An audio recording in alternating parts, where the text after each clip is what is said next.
Welcome to the Healing Bitch podcast. I'm Jackie Ortez, a psychic medium that has a penchant for all things spiritual. During this time with me, we will explore the world of energy and how it affects us all. Each podcast will address a question submitted from my listeners that I feel I have the authority to answer. So get comfy, throw on your headphones, and let's see what happens.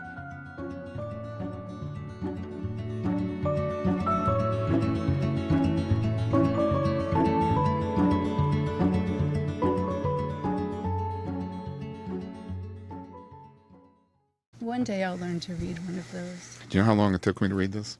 I can't even to learn how? I started in 85 and I'm still, you know, when you start something like this, you never stop learning.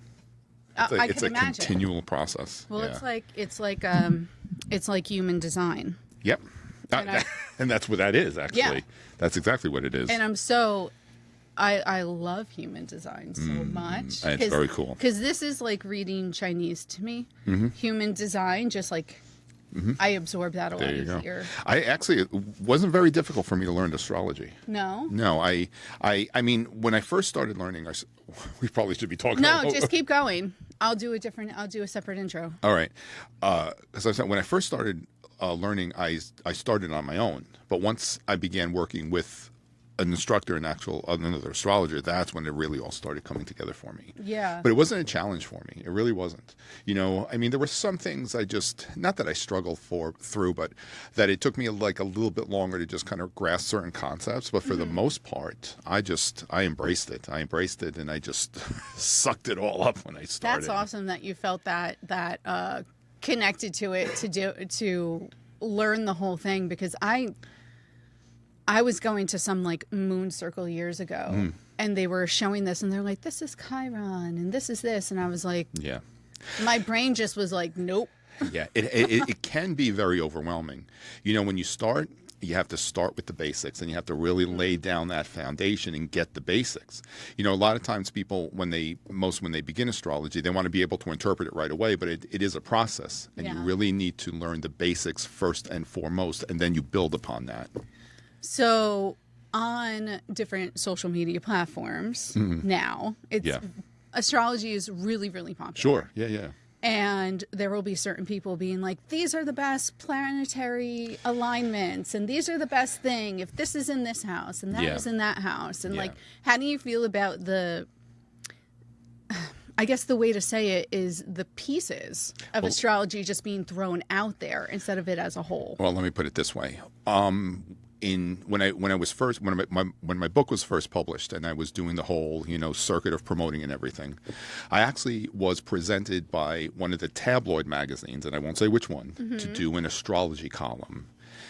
And I basically said, thank you, but no thank you. And I said, well, if you really want something like that, how about we do maybe a write-in thing where people can actually share with me their actual birth information, and I can specifically answer questions based on their actual chart. And they just weren't too interested in that. But my point with all of that is that these horoscopes are very general. Yes. And it basically says that there are 12 types of personalities and 130 million people are going to have the exact same experience on any given day. When you look at a chart, most don't recognize how unique that is to an individual, even with twins, because they're not born at the exact same time. Yeah. There's a difference there. The difference might be very, very subtle, but there is a difference there. So unless you're looking at an actual chart that is constructed from your birth date, your birth time, and the birthplace, and working with a seasoned astrologer, I would suggest taking all of that with a grain of salt. Yeah, that's what I think too, because when they post horoscopes, usually it is pretty general. General, yeah. Where it can apply to, you're like, oh, well, maybe that could apply to me in this way, maybe that could apply to me in that way, but it's too general. It's too general. Because I know, as someone that's a Leo, and I'm supposed to be, all showy and center of attention and commanding a room when I come in, I don't feel like that's me. And see, with something like that, if you're going to look at anything like that, we suggest look at your rising sign. Look at Yes. and like yours is Scorpio. Scorpio. Yours is Scorpio because Yeah. that what you actually you're demonstrating more is your outward personality. That's the rising sign. The sun sign is more about how you see yourself and your own personal understanding of yourself and your journey. The rising sign is how others see you, how the outside world sees you, and what you project to the outside world. And with that Scorpio rising, it gives you the potential of many things. One of many things of being a healer. Mm-hmm. That's where that comes from. It's also the connection with the spirit realm. It's one of the strongest connections with the spirit realm. That makes a lot of sense. It's also the sign that represents also the darkest of the dark, because it's ruled by Pluto. Mm-hmm. But also, and that's a lot of times, when I say something, sometimes I'm very hesitant because we have to understand that every sign, every planet has different polarities. It has the positive and the negative. Mm-hmm. Scorpio, yes, it can connect with the darkest of the dark, but it's also the one that gives us the opportunity to empower ourselves and connect with great power and great creativity, which most people don't recognize. Yeah. That comes from that element. I know, because I've looked into Scorpio and like the elements of Mm-hmm. it that, social media and stuff show. Sure. And it's like, oh, they're so moody. Oh, they're so picky. And I was like, I mean, yeah, I guess I can be. You can be. I can be. Yeah, you can be. But it's not, like I don't feel like I fit into. See, also general. too, like, all right, since we're talking about like the rising sign again, and we need to be somewhat general, otherwise the information is just going to overwhelm someone. It's going to confuse you. Mm-hmm. With something like that, you have to look at to see, all right, Scorpio is ruled by the planet Pluto.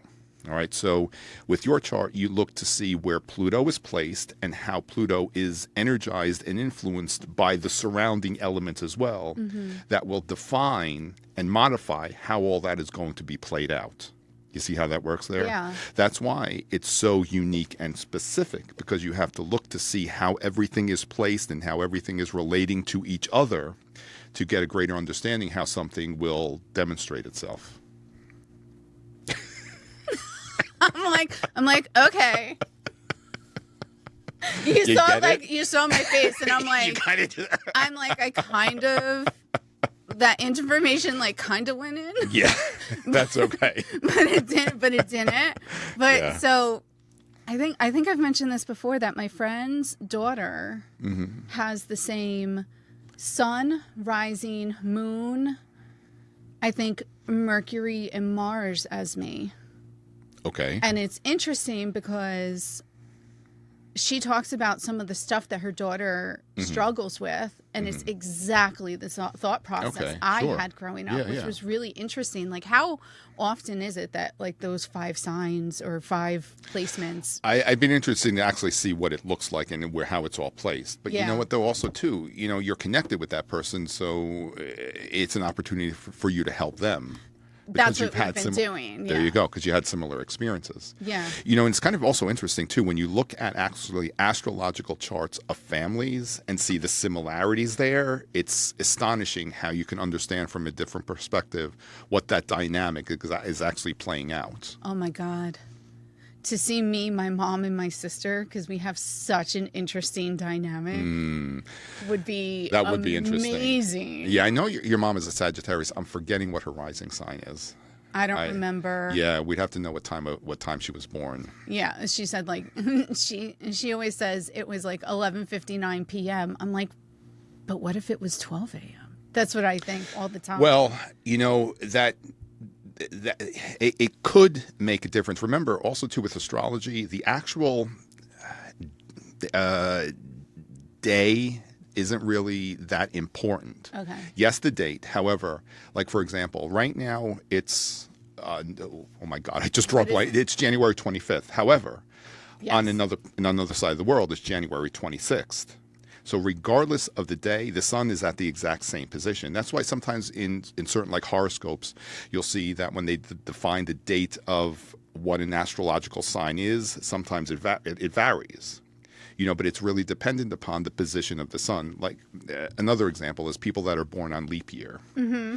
It's not necessarily the date, it's where the sun was, the position of the sun at the moment of you're born. That's the significance. That's what will define actually what sign you are, because you can be born on the same day and be a different sign. You can be born in the morning and be Sagittarius, and be born later in the day and be Capricorn. Oh. It's dependent on the sign, not the day. Yeah. You see how that works there? Yes. Is that why for a while I kept hearing people say, like, I'm on the cusp of two different signs, because they were like at the end of the month or something. So is that, I actually don't hear a lot of people say that anymore.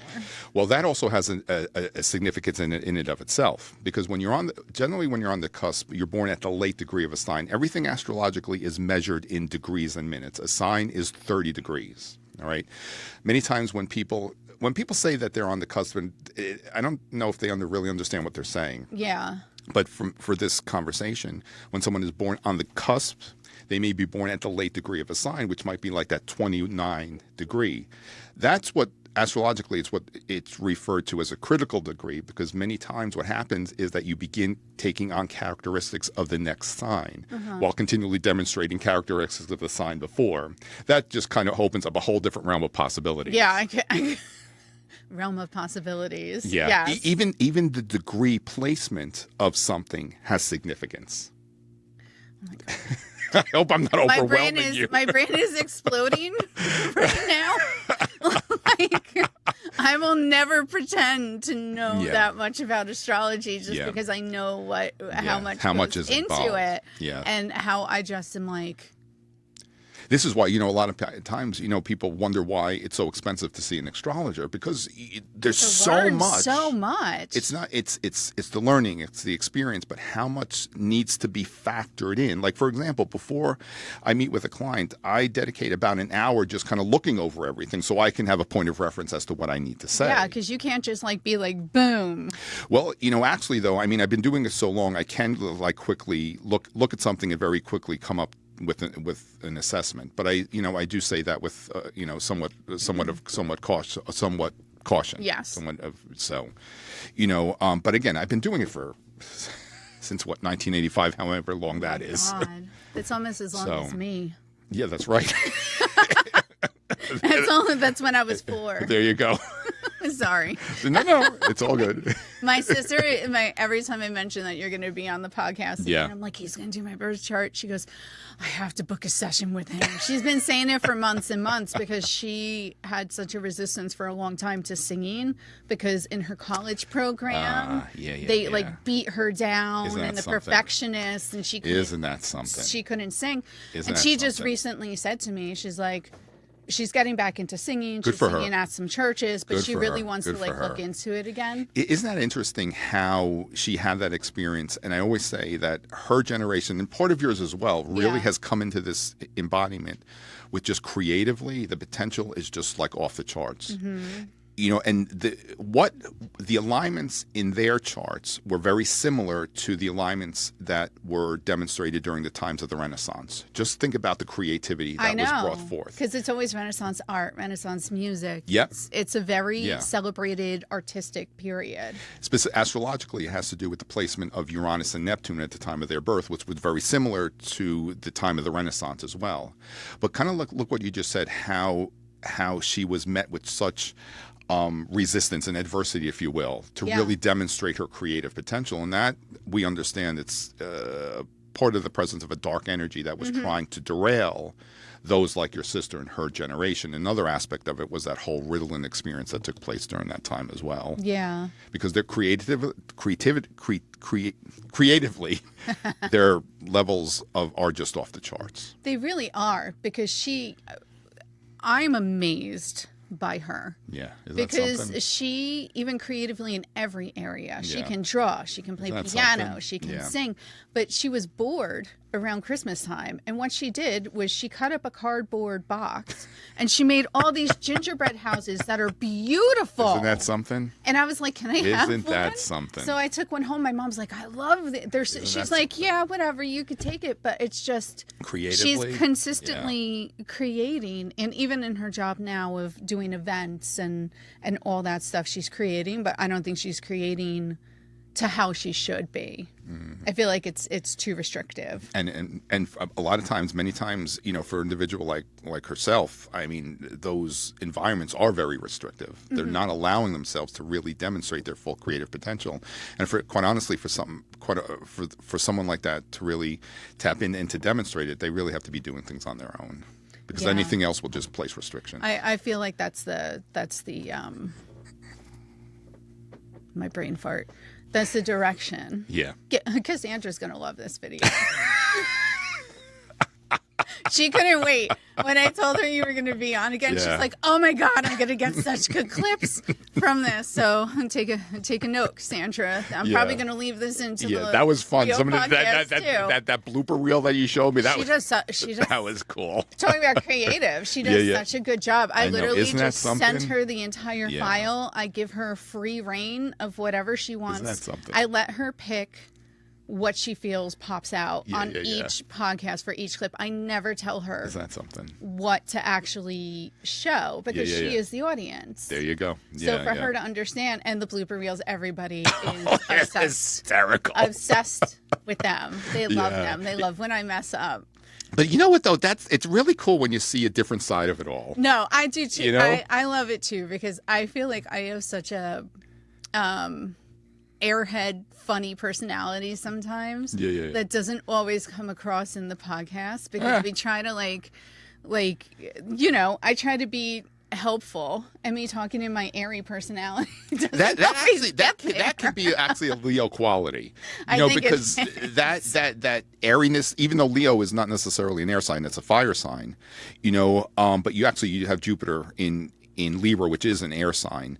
That's part of the creativity. But when someone is very creative, but when they're not grounded, that's when they can be very airy. And that's what I was going to say. I went to years ago, and I feel like it's starting to happen now just because of the energy in the world. But years ago, every single person I would go to healer wise and like different healing sessions, they were like, "You are so ungrounded." I was like, "But it feels so much better up there." I was like, it feels so much better with spirit. I'm just so happy up there when I could just live partly up there. And they're like, but that's not healthy. I'm like, you do need not healthy for your body and your mental state. And because we're in the physical form, I know we need to work with that energy and anchor ourselves and tether ourselves to the energy of the earth, because then you can harness that creativity. It's when that energy isn't anchored, then it's just kind of like all over the place in the stratosphere, and you're not really being creatively productive. And that's what happens when I'm interviewing people for the podcast too, because I just want to like be in the energy of them talking, and then I'm like, oh wait, I'm supposed to be participating. Anyhow. Hey, it's all good. And you know what, though? At least you're aware of that, though. At least you're aware I'm of that. very aware, because like in the middle of you talking, I'm like, come back to earth. We can't just listen. We had to be active. Yeah. Years ago, many years ago, before I started doing this full time, I remember a couple of times, being like in client sessions and just kind of like going into the stratosphere. Thank goodness I wasn't doing it full time yet, the work, but I was always conscious enough to reel myself back in. You have to be. Or where the client didn't realize, I just went off into the stratosphere. Well, yes. And I find myself sometimes when I'm doing readings and I'm across from people and I'm not translating the information in a way that they can grasp it, process, and I'm just kind of like going off, and I'm like, hold on, sorry, the summary of what I just said is this. I learned a long time ago through baptism by fire, the importance of keeping myself anchored and grounded. You have to, as well as shielded and protected, and also to clear myself of the discord and negative energy. Yeah, as well. We don't always realize how important that is, especially in terms of our own wellness and well-being. You have to be anchored and grounded and clear and protected. Otherwise, forget it. It's just. It's detrimental. Absolutely. And my suggestion will always be an Epsom salt bath. That is to actually, clear. Yeah, that's actually a very strong and effective and powerful technique. I feel it leaving me. Yeah. And I've just upgraded from Epsom salt to magnesium flakes now. Oh, nice. Because I was cool. like, oh Very no, we cool. need something that's a little bit more Yeah, powerful. a little stronger. Even, I always say, even walking by the ocean. Yeah, and just the scent. And just and breathing the the air and just kind of like feeling all of that. People talk about, about not wanting to be by the ocean in the wintertime. Me personally, no. I think it's the most glorious time to be by the ocean is in the wintertime. Well, I mean, when I just went up to Maine a few weeks ago, I rented a little Airbnb that was literally on the beach. Oh, nice. And I just looked and you smell the ocean as soon as you leave. Is that something? Yeah, I was like, oh, well, this sounds nice.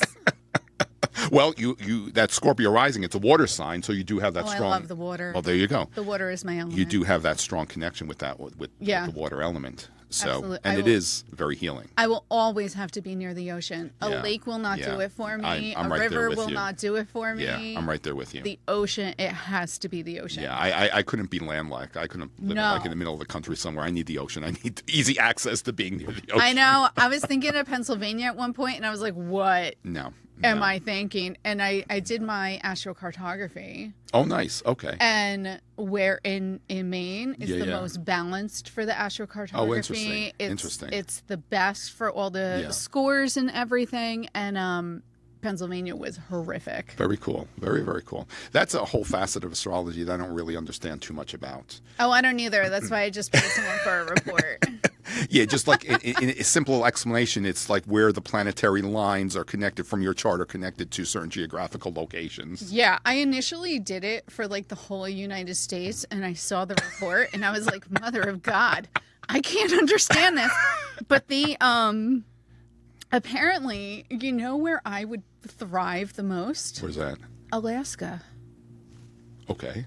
That's what it came back, and I was like, this isn't helpful because I'm not moving to Alaska. Everything was like Alaska, Oregon, Washington, Northern California. It'd be interesting to see where that came from or what was going on that offered that suggestion. Yeah, so I was like, no, we're not thinking about those. But just to take all of this to another level, there's actually, because again, astrology has so many facets and so many dimensions to it. Mm-hmm. There's actually you can actually do what's called a relocation chart. Yes. To see, how certain geographic areas. That's what I did. Ah, okay. So I moved on from the general map of the U.S. to, I did 5 places that I was thinking of moving.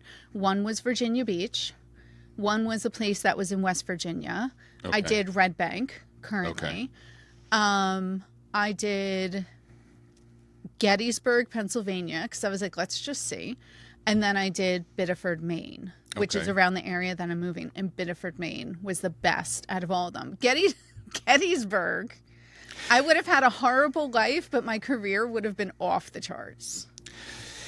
And you see, I'm just trying to do a quick calculation in my head with all of this. You see, in your chart right now, based on where you were born in Hackensack, New Jersey, you have your sun placed in the 9th house sector in your chart. Going further north, it may push it actually into a different house, which would, and I think I'm doing the right calculation here, it will put it in your 10th house sector. That's your career and your greatest achievements as well. Being in that location where you may feel as though you're thriving a little bit more in that area of the chart. Yeah. You see? I think it's going to be a really great and that could also relocation for me. And it also, if that is the case, and again, I'm saying this with some reservations, so I want to make sure, because sometimes when I do the calculation in my head, I kind of I short circuit a little bit, would also suggest that you may even thrive a little bit more with your career. Here's also something else to a point to just kind of ponder when you're looking at, with your chart specifically. The highest point in your chart, which the chart is divided into 12 sectors. We hear about the houses of the chart. Each one of those sectors represent a certain area of our lives. When you look at a chart, you can see where anything in someone's life really exist. You just have to know where to look for that. The 10th house, what I'm referring to here, that's our career, our profession, the marriage. It's our greatest achievements. I also understand that it suggests where our greatest potential lies, and really why it is we are here in terms of a greater purpose. You're on the cusp of that house. You have the sign Leo, and it's at 29 degrees of Leo, which means, again, as I said earlier, everything's measured in degrees and minutes. When there's a placement of that late degree, which we refer to it as the critical degree, when that point is triggered, it will indicate that the individual will be embarking upon one of the most major changes in their lives, where there could be a significant ending and the individual is about to embark upon a new beginning. With what I'm emphasizing here is that shift, and something, I got to do again another quick calculation in my head, but something may be indicating that shift in your profession may be occurring in this year. And with something like that, many times the individual completely abandons what they were doing professionally, and they begin to embrace, or they're more inspired to embrace, their purpose and why they're here. From your lips to God's ears.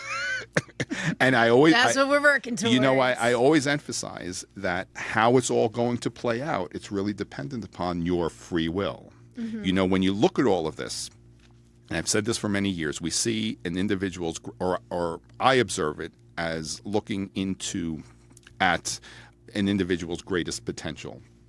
How all of that is going to play out, it's really based on your choices and your free will. You see, you know, the alignments, there are what we are conventionally told to be positive and adverse. However, I understand it more as positive and negative, not necessarily meaning bad or good. It's just a lower vibration or a higher vibration. Yeah. And wherever it is that we are directing our attention, that's what we're going to bring to form. And there definitely has been a shift in my mindset. Like, I'm very appreciative and I have a lot of gratitude for my full-time job. I do, because it affords me a life that I love. But I am definitely shifting more towards, like, as soon as I'm done working, it's like, okay, now let's get into the real gear. Yeah. And I've almost started in some situations when people talk to me, I'm like, oh no, the real job is my work. The full-time job is my side job. Like, that's how I've been thinking of it too. Yeah. And I had, a few weeks ago, I had a vision when I was coming out of the path, which was like, okay, just all of a sudden went into my head, and it was like, your last month at your full-time job will be December 2026. Oh, there you go. And I was like, okay, well, let's try to, like, move this up to, like, 2025. You know what?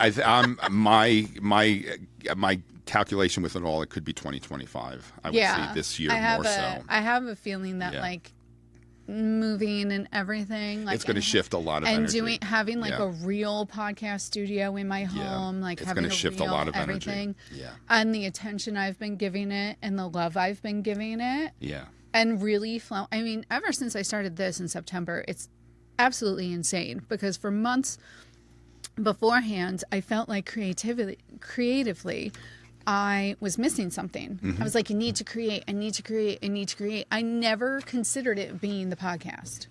And then as soon as I started this, I felt that part of me be full, because I was able to be authentically myself. And I do videos here and there that are like 3-4 minutes and stuff, but it's not long. But people don't get to really know me through that. I feel like through this, they get to know me and see my personality more, and then I can attract the people that really feel drawn to me. You know? Absolutely. And you know what? Leo is one of the most creative signs as well. So, and I always also like to emphasize that creativity isn't specific to art and music. Many times when I talk to people about being creative, they're like, well, I'm not artistic, I'm not musically inclined. I'm like, no, creativity is multifaceted. It's not specific to art and music. No, it could be cooking. It could be cooking. Anything where you are recognizing what's being stimulated in your imagination and then just bringing all of that to form. That's creativity. It could be cooking. It could be cleaning. It could be anything. It could really be anything. Cleaning. Some people do like cleaning. I did have someone a few years ago reorganize my entire apartment. And she was like giddy to do it. And I was like, you have problems. No, I'm just kidding. Yeah. No. I was like, good for you. No. Actually, if you want to just kind of like say something very general, actually the Virgos, those are the neurotic cleaners. Yes. That's a very specific Virgo quality. I do. Yeah, I have a bunch of Virgo friends. Oh, there you go. When they get in it, they get Yeah. Yeah. If you want a good housekeeper or a cleaner, hire a Virgo. I know. Or someone with a Virgo rising or a Virgo moon. Yes, I do not have that quality in me. That's all right. That's all good. I'm okay with it. That's why I hire people. Hey, I'm right there with you. Yeah, I can't do that for myself. Okay, so what's one fun thing you can tell me, or something interesting in my chart that you can share? Well, you know what? In terms of the time that you're in right now, it's really where you're going with your profession, and really at a time where you're going to be given the opportunity to recognize really a greater purpose and why you're here. Mm-hmm. I believe when someone, it's kind of like I had that experience myself. When you're shown that, or when you allow yourself to honor it and acknowledge it, there's no turning back to anything else. There's just no turning back. I have felt that for a really long time. Yeah. And I've also gotten the message, I don't know if you said it, but from 3 different people before, that I'm supposed to do something significant and leave some kind of legacy of something. Which I know a lot of people can do. I believe we all have the potential to do something great, mm-hmm. and that there's no right or wrong to whatever that greatness might be. Yeah. There's nothing more significant or less significant. Greatness, it's really your intention and what you're infusing into what it is that you're being. That is true. You see what I'm saying here? Yeah.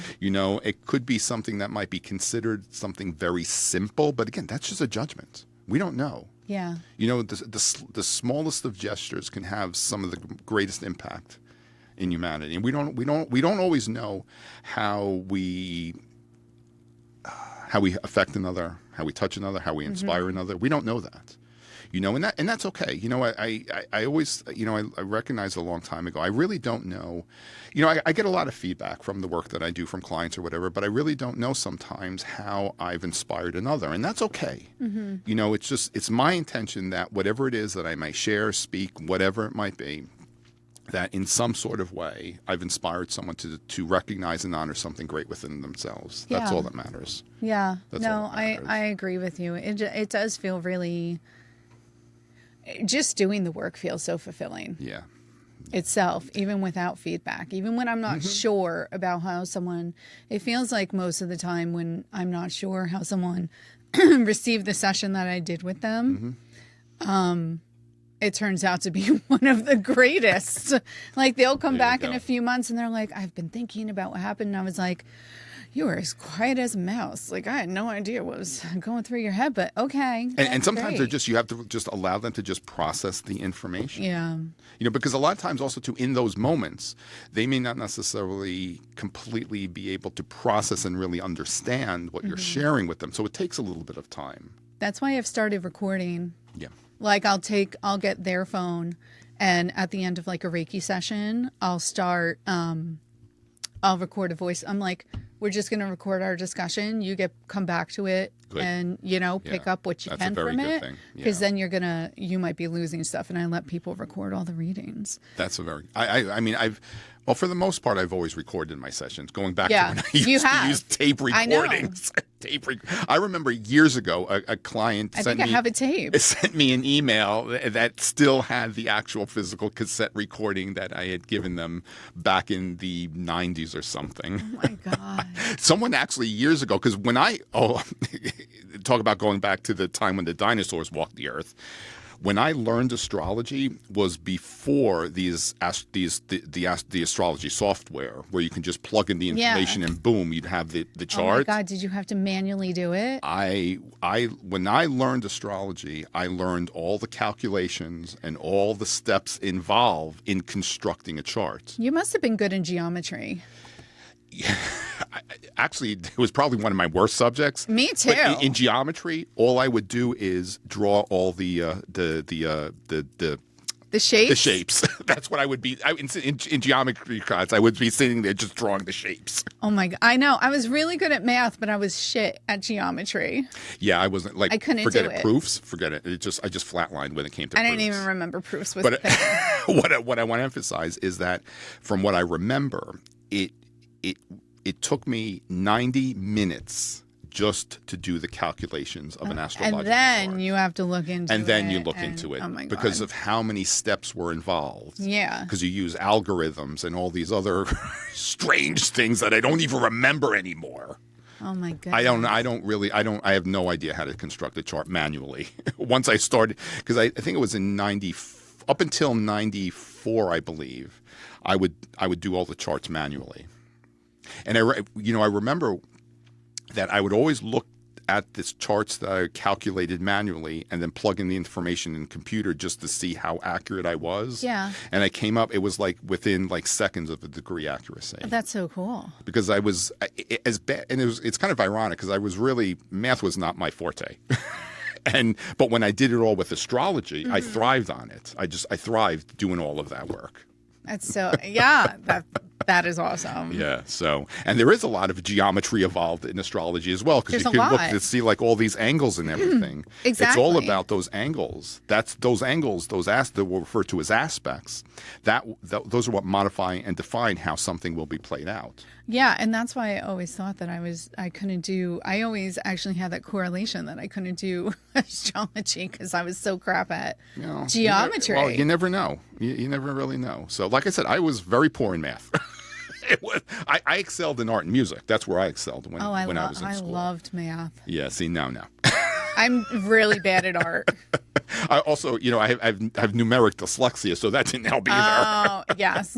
Oh, my God. And it was interesting that I was able to calculate astrology charts with all of that. You were tapping into I was tapping something into something else that was It's a whole guiding different level. you to it. Yeah, it's a whole different level, so. So if people wanted to start learning about astrology, what would be like the first, because there is, like I mentioned earlier, there's a lot of information all over the place. It's being thrown out as pieces. It's not the whole comprehensive thing. There's a book, and it's kind of like a textbook that I suggest. But again, remember, there's so much information involved. However, if someone would like to begin just exploring it, there's a book. It's called Astrology A to Z, I believe, and it's by Llewellyn Publications. And that gives you the basics from this. It starts with the basics, and that's really if those who truly desire to learn astrology. I can't emphasize enough the importance to really just learning the basics. Don't try to interpret anything; just learn the basics, and then you build from there. Cool. And then you start by looking at thousands and thousands and thousands of charts over the years. Oh my God. Yeah. Well, I will be linking that book. I will not be reading it myself. It is like about that thick. It is. I know. There's a book like that. I forgot what it was called for Reiki. That's like that, and it has all the chakras and all this waves of some. I can't remember the name. I see the cover in my mind. Yeah. But I was like, I can't do this. I was like flipping through the index and everything. Like sometimes I just. My brain penetrates only so much information. I think that's why I've also been so what's the word? Focused on just doing Reiki and readings and letting my natural abilities come in, because I'm a learner, but I'm also not. Yeah. Well, I would say you learn differently though. Yes, I learn Yeah. I feel like I learn more like naturally, and then I search for the things instead of searching and then learning. I mean, I'm a very visual person, so if you teach me visually, then I instantly can process the information. Yeah. And that's why I guess part of the reason why I primarily excelled in art and music, because I've always been a very visual person. Yeah. I don't necessarily. Although I have learned a lot through reading, because I love to read, I can process metaphysical information a lot more efficiently, if you will, than something else for that matter. Like if I needed to read like a math book or something. Well, we know you wouldn't be. No. But yeah, I can't. I've been trying like more like self-help, not self-help necessarily, but like books, like metaphysical books, and I can't. But you know what, though? I can't do it. I've always been, well, not always. Since college, I've been an avid reader. And I could sit and eat up books and process the information very, very quickly. I've found that in these last few years, it's become very difficult to read, to actually sit and read. I can't read anything real. I can read fiction and fantasy books. Like, I will eat them up for hours and read them. Last year, I read 36 books. Oh, wow. Yeah. Okay. But I can't read Yeah. factual information anymore, or nonfiction and stuff like that. I don't know if my brain, just because I'm working so much and I'm doing everything else, I can't absorb. I don't have room for that, but I have room for fairy smut. Yeah. So it's like, Well, I'm also finding that we're so inundated with electronics that it's interfering with the process. That process as well. So we have to be just very, very careful on how much we're exposing ourselves to all of that, because it does interfere with our natural brainwave functions. Yes. Yeah. And I'm inundated. I have like 9 iPads in my home because of work. Yeah. I have 4 computers. That's a lot. Yeah. I have a lot of electronics because I do all the technical stuff at work. Years ago I started suggesting, and what I was doing for myself for a while as well, is actually I had my Wi-Fi on a timer where it would go off at about 9:30, 10 o'clock at night, and then not turn back on again until about 5 or 6 in the morning. Just so at least when I was sleeping, that I didn't have at least my own Wi-Fi in my own house, even though I'm inundated by everybody else's Wi-Fi. At least I didn't have something active in such close proximity to my sleeping. I kind of like that. It's not a bad idea. Do you use just like a lamp timer? Yes. Yeah. Yeah, and then it just shuts off and you just plug right into it. I'm going to look into that because I am so inundated. And it's hard. Well, like I was telling you earlier, even being on the phone and then being on FaceTime and trying to do sessions after, and it's a lot. But anyhow, thank you for looking into my birth chart. This is why I'm here. Yes, I will be linking again from last time. How can people find you? Oh, my website, astrologerray.com. That's the best way to get in touch with me. You can send me an email. There's a lot of information on there. I have forecasts. I talk a little bit about myself, my session, so it's all available on my website, astrologerray.com. Awesome. When you said forecasts, I thought you said 4 cats, and I was like, no, you don't. But anyway, I will be linking all of that. Which, being a cat lover, is a very Leo quality. Oh, I am obsessed. I have a friggin' cat tattoo. Anyway, I will link everything in the description of this podcast. Please join us. We will be doing a part 3. This is part 2 of Astrology and My Birth Chart. And thanks for joining. I will see you soon.